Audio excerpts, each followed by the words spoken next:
Bonjour à tous, bonjour, bienvenue sur Figaro Live pour un événement exceptionnel, l'interview de Vladimir Poutine, président de la Fédération de Russie, à l'occasion de sa visite à Paris. Monsieur le Président, bonjour, merci d'avoir accepté de répondre aux questions du Figaro. Merci aussi de nous recevoir dans cette salle de classe du Centre culturel russe à l'ombre de la cathédrale orthodoxe dont les bulbes s'élèvent au-dessus de la Seine. Vous êtes venu inaugurer une exposition qui célèbre les 300 ans de la relation diplomatique entre la France et la Russie.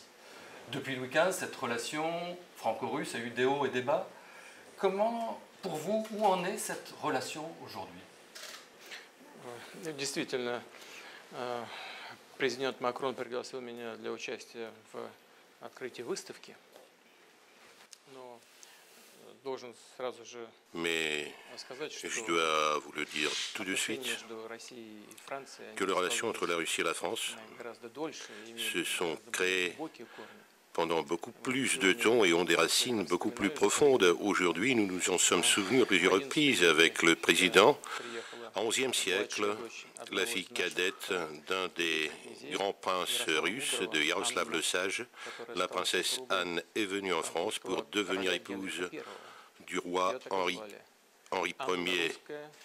Et c'est ainsi qu'on l'appelait Anne de Russie, la reine de France. Elle est devenue, avec son époux, la fondatrice, plutôt son fils Philippe Ier, est devenu fondateur de deux dynasties européennes, des Bourbons et des Valois. Les deuxièmes sont toujours au pouvoir en Espagne, dont nos relations ont des racines beaucoup plus profondes que ces derniers 3 siècles. Quoique vraiment, ces 3 siècles ont été les plus fructueux et j'espère bien que cette exposition que nous avons inaugurée à Versailles et nos entretiens avec le président Macron aujourd'hui leur donneront une nouvelle impulsion. Que représente pour vous, Monsieur le Président, la figure de Pierre le Grand, qui est celui qui est venu à Versailles en 1717 pour inaugurer cette relation diplomatique? Je l'avais déjà dit à mon homologue français, à nos amis français, Pierre Ier, Pierre le Grand, avant tout c'est le tsar réformateur. C'est la personne qui a non seulement introduit tout ce qui était le meilleur, tout ce qui était le plus innovant dans le monde, il a toujours combattu pour que la Russie ait une place digne dans les affaires étrangères, dans les affaires internationales, mais il a toujours voulu rendre son empire moderne, orienté vers l'avenir. Et il a bien réussi. C'était un homme de culture universelle. Il s'occupait des sciences, de l'art militaire, de la construction navale. Il a laissé derrière lui un patrimoine extraordinaire dont la Russie profite jusqu'à nos jours, sans parler du fait qu'il a été fondateur de ma ville natale, Saint-Pétersbourg, qui était pendant de longs siècles la capitale de l'Empire russe. Alors vous nous l'avez dit, vous venez de rencontrer Emmanuel Macron. Est-ce qu'on peut vous demander comment s'est passée cette première rencontre? Est-ce que vous avez l'un et l'autre dépassé ce stade de la méfiance mutuelle? Vous disiez qu'il faut qu'on dépasse ce stade-là. Est-ce que vous l'avez dépassé? Est-ce que sur le dossier qui vous préoccupe, qui est celui des sanctions appliquées à la Russie, est-ce que vous pouvez dire que vous avez ensemble avancé? Vous savez, lors de toute rencontre, lors de tout contact de ce niveau-là, d'autant plus si c'est la première rencontre, il y a toujours des attentes. S'il n'y a pas d'attente, la tenue même d'une rencontre est insensée. Mais bien sûr, il y a eu des attentes, il y a eu des espoirs, cette fois aussi. Et tous les deux, nous avons voulu apprendre dès les premières mains la position du nouveau président français sur les questions clés de l'ordre du jour international, aussi bien qu'en ce qui concerne le développement des relations bilatérales. Et je dois vous dire tout de suite que oui, bien sûr, le nouveau président de la République française, Emmanuel Macron, a sa vision des choses, de nos relations bilatérales, de la politique internationale, mais en général, c'est une vision très pragmatique, au moins j'ai eu une telle impression, et il est tout à fait certain que nous avons des points de convergence qui permettent de travailler dans l'avenir sur les questions clés de la politique internationale. L'application des accords de Minsk sur l'Ukraine semble aujourd'hui bloquée. Avez-vous, avec le président Macron, avancé sur la voie d'une résolution de ce conflit? Le progrès en application du règlement de tout conflit, y compris le conflit dans le sud-est de l'Ukraine, dépend avant tout et principalement des parties en conflit. Le conflit dans le sud-est de l'Ukraine, c'est le conflit intérieur ukrainien. Avant tout, c'est le conflit entre les Ukrainiens eux-mêmes.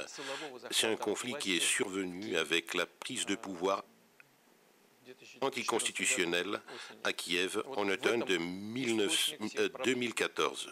C'est ça qui était la source de tous les problèmes. Le plus important à faire aujourd'hui est de trouver à tous les partis en conflit la force intérieure pour négocier avec l'autre, pour s'attendre.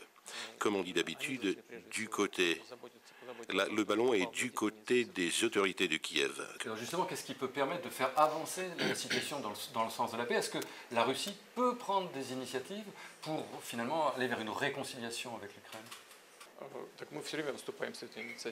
Mais nous avançons cette initiative chaque fois et nous estimons que la première des choses à faire, c'est retirer les forces armées de la ligne de partage. C'est quelque chose par lequel il faut commencer. Nous l'avons fait dans 2 points de la frontière. Sur le 3e point, nous ne parvenons pas à le faire. Et les autorités ukrainiennes justifient leur position par le fait que les gens se tirent là-bas. Mais tant qu'on n'a pas retiré les armes, ils continueront à tirer. Puis, deuxième chose à faire, dans le domaine politique, il faut introduire la loi déjà adoptée par le Parlement ukrainien, qui a été adoptée sur le statut spécial de ces territoires. Cette loi a été adoptée, mais n'est pas entrée en vigueur. La loi sur l'amnistie, pareil, ça a été adopté, mais pas signé par le président, donc pas entré en vigueur. La rééducation sociale et économique des républiques non reconnues, au lieu de le faire, les Ukrainiens leur imposent un blocus économique. C'est ça le problème. D'ailleurs, c'était les radicaux qui ont introduit ces blocus en fermant les voies ferroviaires entre les 2 parties du pays. Le président a dénoncé cette action, a promis de rétablir l'ordre, il a voulu le faire, il a essayé, il n'a pas réussi, donc il a rejoint cette idée de blocus, il a promulgué un arrêté présidentiel sur le blocus de ce territoire. Dans ces conditions, comment peut-on parler de l'évolution de la situation dans le bon sens? C'est un peu... Je voudrais quitter l'Est de l'Europe pour passer au Moyen-Orient et parler de la Syrie. Après votre intervention militaire, septembre 2015, aujourd'hui, quelle solution préconisez-vous pour ce pays qui est ravagé par 5 ans de guerre? Avant tout, je tiens à souligner une approche constructive de la Turquie et de l'Iran, avec qui nous avons pu, et bien sûr il faut évoquer aussi le gouvernement syrien, avec qui nous avons pu introduire un cessez-le-feu. Bien sûr, ce serait aussi impossible sans la participation de l'opposition armée syrienne. C'était le premier pas que nous avons fait, le premier pas très important. Le deuxième pas, non pas moins important, c'est un accord, un protocole sur la création d'un si nommé zone de désescalade. En ce moment, il s'agit de 4 zones de ce genre, qui est un pas très important, je le répète encore une fois, vers la paix, puisque sans cesser le feu, sans arrêter les fusions de sang, on ne peut pas parler du règlement politique. Et maintenant, une autre tâche se pose devant nous tous. Il faut techniquement, et si vous voulez, même technologiquement, achever ce processus de création des zones de désescalade, mettre au point leurs frontières géographiques, s'entendre sur le fonctionnement des instituts de gestion sur ces territoires, assurer leur lien avec le monde extérieur. D'ailleurs, aujourd'hui, nous en avons parlé avec le président Macron, il a évoqué notamment le sujet des convois humanitaires. Il a raison. Le président français a raison sur ce point, je le crois, et je peux bien le dire. C'est une des points de convergence sur lequel nous pouvons appuyer notre travail avec des collègues français. Mais une fois ces zones de désescalade formalisées, j'espère bien que la coopération, ne serait-ce qu'élémentaire, puisse commencer entre le gouvernement et les gens qui vont assurer le contrôle de ces zones de désescalade. Et je ne voudrais pas, je voudrais éviter, c'est très important ce que je vais dire, je voudrais éviter que ces zones de désescalade soient un prototype de division territoriale de l'État syrien. Au contraire, je suis certain que ces zones de désescalade, si on parvient à y établir la paix, donc j'espère que les gens qui contrôleront la situation sur le terrain pourront lancer la coopération, l'interaction avec les autorités officielles de l'État syrien. C'est le premier, les prémices de la coopération. Et après, le processus politique doit suivre. La réconciliation politique, si on parvient à mettre au point la nouvelle constitution et la tenue des élections. Oui, donc justement, dans ce dossier syrien, il y a un différent entre la Russie d'un côté et les Occidentaux de l'autre. C'est le cas de Bachar el-Assad que les Occidentaux accusent d'avoir infligé des bombardements chimiques à sa population. Monsieur le Président, est-ce que vous envisagez un avenir politique pour la Syrie sans Bachar el-Assad? Je ne me crois pas en mesure de décider l'avenir politique de l'État syrien, soit avec Assad, soit sans lui. C'est la question qui revient au peuple syrien. Personne ne peut se réclamer les droits qui appartiennent exclusivement au peuple de tel ou tel pays. Là, ce que vous nous dites, c'est pas moi, vous, à décider, et vous dites pas forcément avec lui, pas forcément sans lui. Encore une fois, c'est le peuple syrien qui a le droit d'en décider. Là, vous avez évoqué les accusations contre le gouvernement d'Assad sur l'utilisation des armes chimiques. Le lendemain de cet événement, de cette attaque chimique, tout de suite, nous avons proposé à nos partenaires américains, d'ailleurs à tous les partis intéressés, d'organiser l'inspection de l'aérodrome d'où, prétend-on, les avions portant des missiles chimiques ont décollé. Si tel était le cas, si les armes chimiques ont été utilisées par les forces armées de président Assad, immanquablement, des traces devaient rester sur cet aérodrome. Les moyens modernes du contrôle permettent de le définir tout de suite sans aucun problème, dans des avions comme à l'aérodrome. Mais tout le monde a refusé ces vérifications. Nous avons proposé également une mission de vérification là où la frappe a été effectuée, sur le territoire qui en a souffert. Mais là aussi, on nous a refusé une mission d'inspection en disant que c'est dangereux. Mais pourquoi c'est dangereux? Si la frappe a été effectuée contre la population civile ou une partie saine de l'opposition militaire armée. À mon avis, ça a été fait dans un seul but. Expliquer à la communauté internationale pourquoi il faut continuer les mesures de pression sur Bachar el-Assad, y compris de la pression militaire. Selon nos informations, il n'y a aucune preuve d'utilisation d'armes chimiques par Assad. Nous sommes persuadés qu'il ne l'a pas fait. Vous reprenez à votre compte le mot de ligne rouge qu'a utilisé le président Macron pour l'utilisation des armes chimiques? Oui, je suis d'accord. Plus que ça, je crois que cette question doit être posée dans un contexte plus large et le président Macron en a été d'accord. Il faut que toute personne, toute force qui a utilisé les armes chimiques, la communauté internationale doit établir une politique commune à l'encontre de ces forces et donner une réponse qui rendrait l'utilisation d'armes chimiques impossible, tout simplement impossible par qui que soit. Avec l'élection de Donald Trump aux États-Unis, on a beaucoup spéculé sur une nouvelle relation américano-russe. Cette relation ne semble pas s'être détendue. Le président Trump ayant même évoqué la menace russe, je le cite, lors du dernier sommet de l'OTAN la semaine dernière. Êtes-vous déçu par cette attitude américaine? Non. Non, on n'attendait à rien de bon de la part du président des États-Unis. Il poursuit la politique traditionnelle américaine. Bien sûr, nous avons entendu tout au long de sa campagne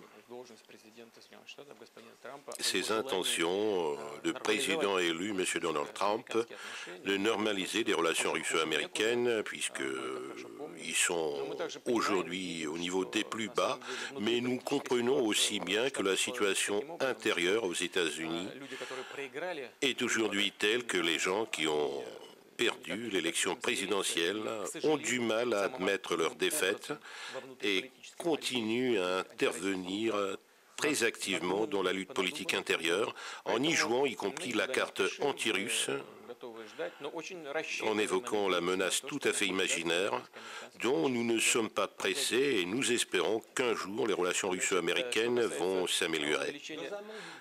Dans un monde idéal, qu'est-ce que vous attendriez, dans un monde idéal, des États-Unis pour améliorer vos relations avec eux? Le monde idéal n'existe pas et la politique ne connaît pas le conditionnel. Et si vous permettez, je voudrais répondre à la deuxième partie de votre question au sujet de 2% de dépenses militaires, voire plus. Aujourd'hui, les États-Unis, et c'est largement connu, dépensent pour leur défense plus que les budgets militaires de tous les pays du monde pris ensemble.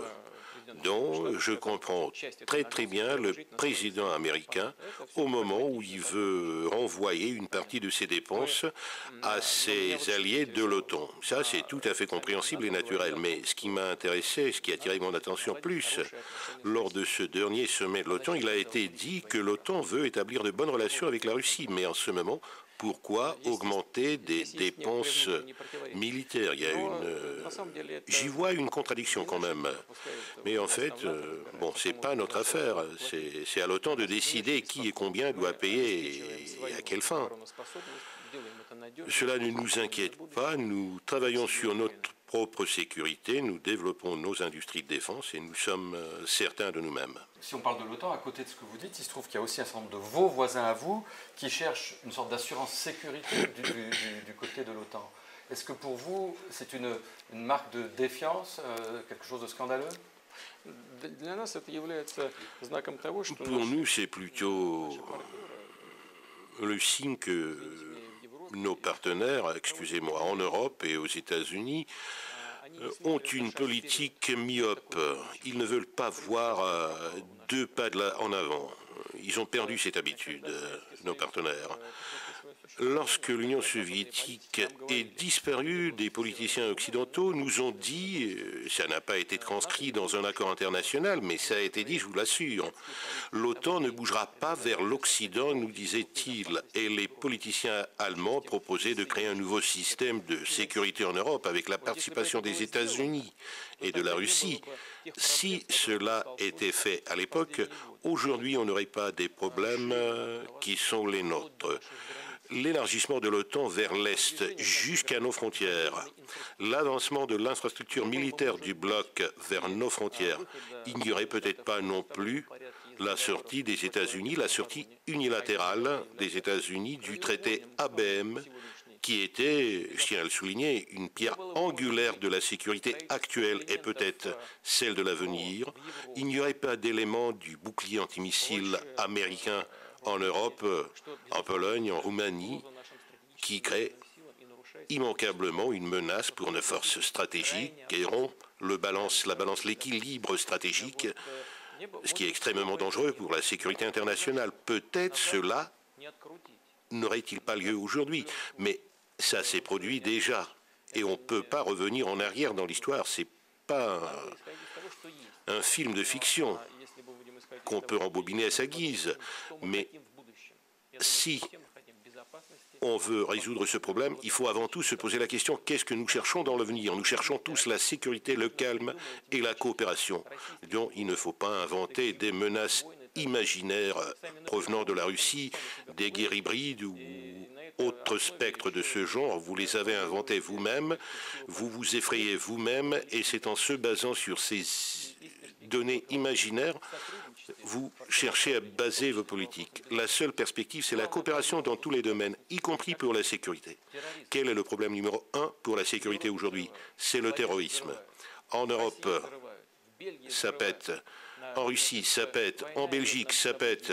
La guerre dans le Moyen-Orient, c'est de ça qu'il faut parler, qu'il faut penser. Et nous sommes toujours en train de dans l'avenir. Sur ce sujet justement du terrorisme islamiste dont vous parlez, est-ce qu'il y a un moyen d'entendre? Est-ce que vous dites on pourrait faire plus, s'entendre davantage? Qu'est-ce qui fait que finalement les Russes d'un côté et les Occidentaux de l'autre n'arrivent pas davantage à travailler ensemble sur ce dossier-là? Il faut poser cette question à l'Europe.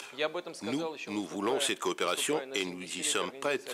J'en ai parlé lorsque j'ai parlé à la tribune de l'ONU lors du 70e anniversaire des Nations Unies. Et c'est en ce moment que j'ai appelé à réunir les efforts de tous les pays du monde dans la lutte contre le terrorisme. Et c'est un processus qui n'est pas simple. Regardez, après un attentat absolument odieux, sanglant à Paris, le président Hollande est venu me voir. Nous nous sommes convenus avec lui sur nos actions conjointes contre le terrorisme. Le porte-avions Charles de Gaulle avance vers les côtes syriennes, mais le président Hollande part à Washington et Charles de Gaulle fait demi-tour pour repartir dans le secteur du détroit de Panama.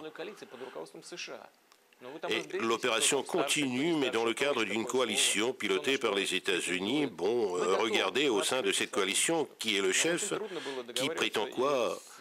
Nous sommes ouverts à cette coopération, mais c'est pas facile, y compris avec les Américains. D'ailleurs, les derniers temps, nous avons aperçu un certain avancement de leur part. Il y a un résultat pratique.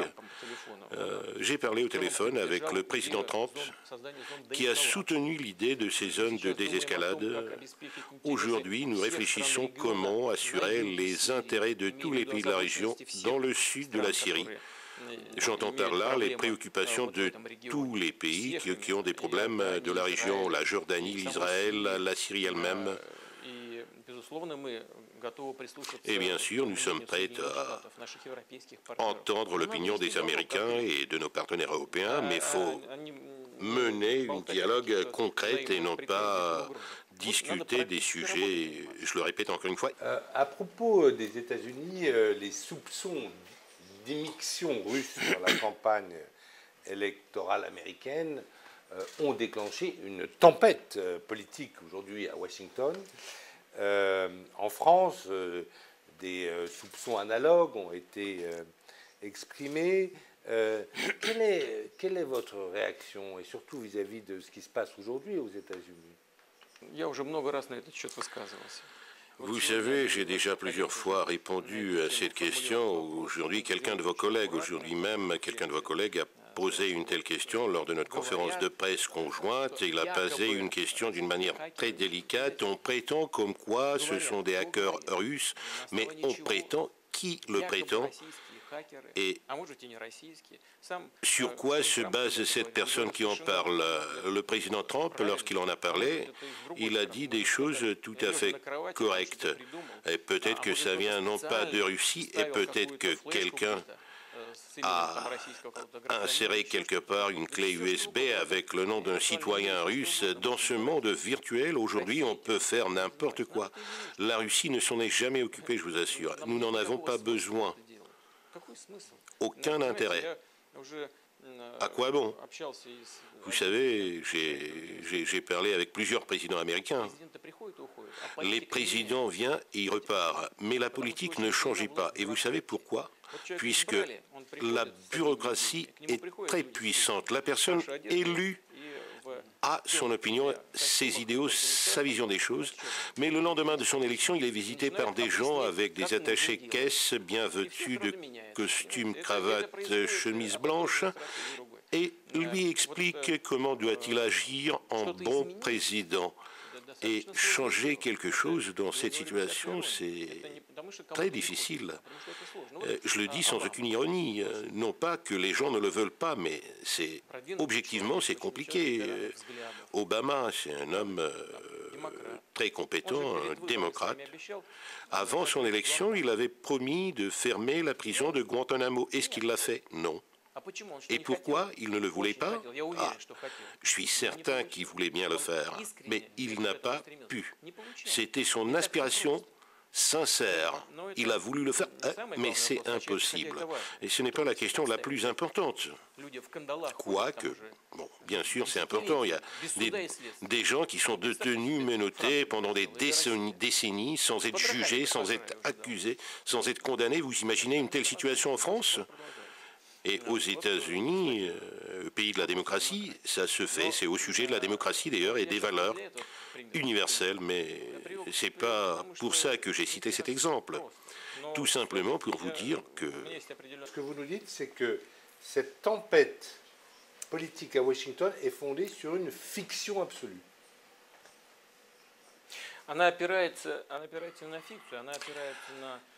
Et s'appuie sur la fiction, sur le désir de ceux qui ont perdu l'élection de remédier un peu à leur situation en jouant la carte anti-russe, en accusant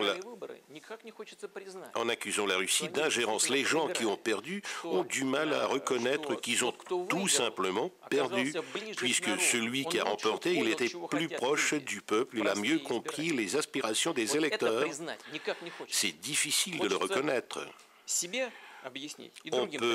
On veut plutôt s'expliquer et prouver aussi aux autres que la politique était bonne, que tout a été bien fait, mais quelqu'un de l'extérieur les a trompés. Quelqu'un a truqué l'élection, mais ce n'est pas le cas. Ils ont tout simplement perdu et il faut reconnaître sa défaite. Il faut avoir la force. Une fois ce sera fait, il sera plus facile à travailler ensemble. Mais bien sûr, si c'est fait aujourd'hui à l'aide des instruments du discours anti-russe, ça porte préjudice aux relations internationales aujourd'hui. Ils pouvaient bien sûr se quereller entre eux, qui est meilleur, qui est pire, qui est plus intelligent, qui est plus à même à créer la politique internationale, à gérer la politique internationale des États-Unis, mais pourquoi y amener des parties étrangères? Nous arrivons, Monsieur le Président, au terme de cet entretien. Je voudrais terminer sur une question sur l'année qui vient, l'année 2018. Je termine. Une année d'élection en Russie, une élection législative, élection présidentielle. Est-ce que vous pouvez nous dire si vous serez, vous, candidat à votre succession? Est-ce que vous pouvez nous dire aussi si l'opposition, qui se plaint parfois de ne pas pouvoir s'exprimer comme elle le voudrait, pourra, dans le cadre de ces campagnes, s'exprimer démocratiquement et comme elle le souhaite?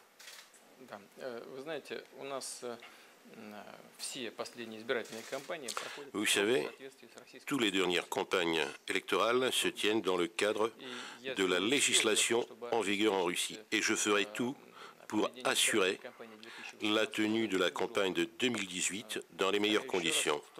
Encore une fois, je tiens à le répéter, dans les meilleures conditions et dans le cadre de la législation électorale russe et la Constitution. Tous les gens qui ont droit, tous les gens qui passeront des procédures prévues par la loi pourront participer aux élections de tous les niveaux. Le Parlement, l'élection présidentielle, et en ce qui concerne la candidature, pour moi, il est trop tôt pour en parler. Eh bien alors nous reviendrons vous voir, vous reviendrez nous voir pour nous le dire. Merci, Monsieur le Président. Merci de cet entretien pour le Figaro et Figaro Live. Merci beaucoup. Spasiba большое. Je vous remercie.